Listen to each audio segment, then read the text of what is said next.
मेरे पास गुड़हल के 12 से 13 पौधे हैं जो कि कटिंग से मैंने लगा के बढ़ाए हुए हैं। तो आप भी चाहें तो कटिंग से ईज़िली इसको लगा सकते हैं और इसको लगाना बहुत ही आसान है। और इसमें ढेर सारे फ्लावर्स कैसे आप पा सकते हैं ये भी मैं बताने वाली हूँ इस वीडियो में। आप यहाँ साइड में देख रहे हैं मेरे यहाँ ढेर सारे फूल निकलते हैं सुबह और शाम पूजा पाठ के लिए। तो यहाँ पे आपको एक कटिंग से लगाए हुए अपने गुड़हल के पौधे को मैं दिखा रही हूँ। इसको हिबिस्कस भी कहते हैं।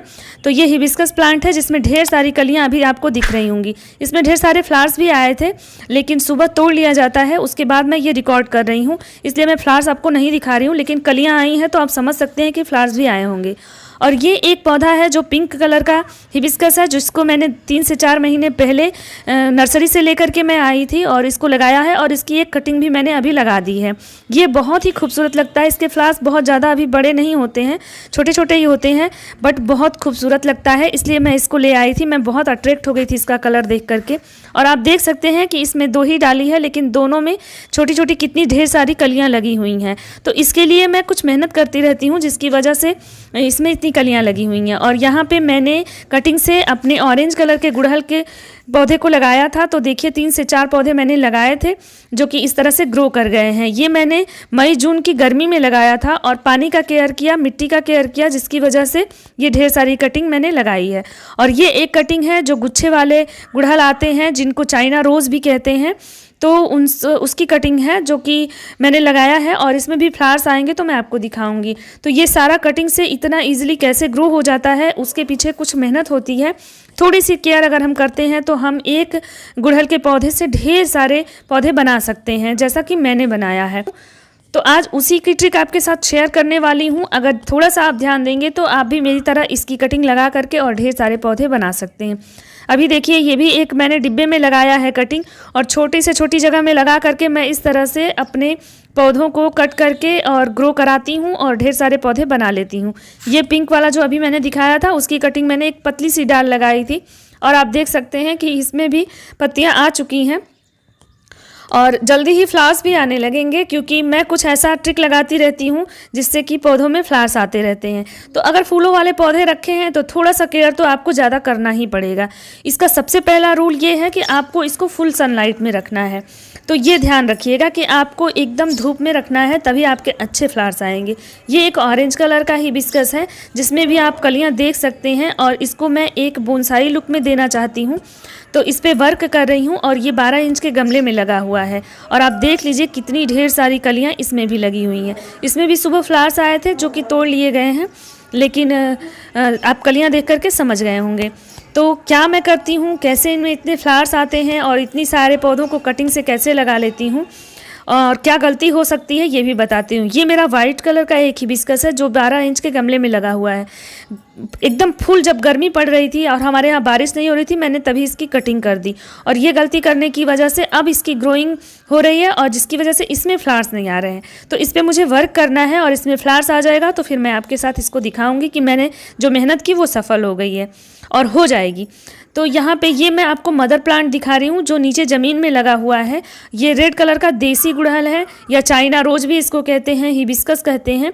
तो ये बहुत पुराना है, 10 से 12 साल पुराना पौधा है और इससे कटिंग कर करके मैंने 4 से 5 पौधे लगाए हुए हैं रेड कलर के, क्योंकि हमारे यहाँ रेड कलर माँ दुर्गा को चढ़ता है और आज नवरात्रि का पहला दिन है। तो मैंने सोचा कि गुड़हल के पौधे के कटिंग और केयर के बारे में आपसे शेयर करूँ। तो इसमें भी आप देख सकते हैं ढेर सारी कलियाँ लगी हुई हैं।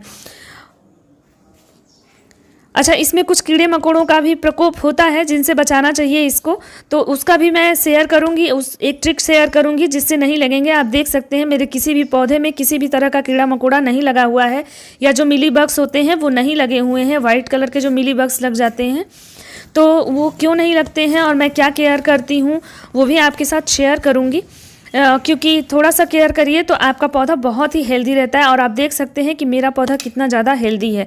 सारे ही मेरे हिबिस्कस के पौधे आप देख सकते हैं कि हेल्दी हैं, तो इसके लिए कुछ थोड़ा थोड़ा प्रयास करना पड़ता है। तो ये कटिंग से मैंने ऑरेंज कलर का लगाया था। यहाँ पे एक रेड कलर का ही हिबिस्कस था जिसको मैंने निकाल दिया क्योंकि वो काफ़ी पुराना हो गया था लेकिन उसमें फ्लावर्स नहीं आ रहे थे।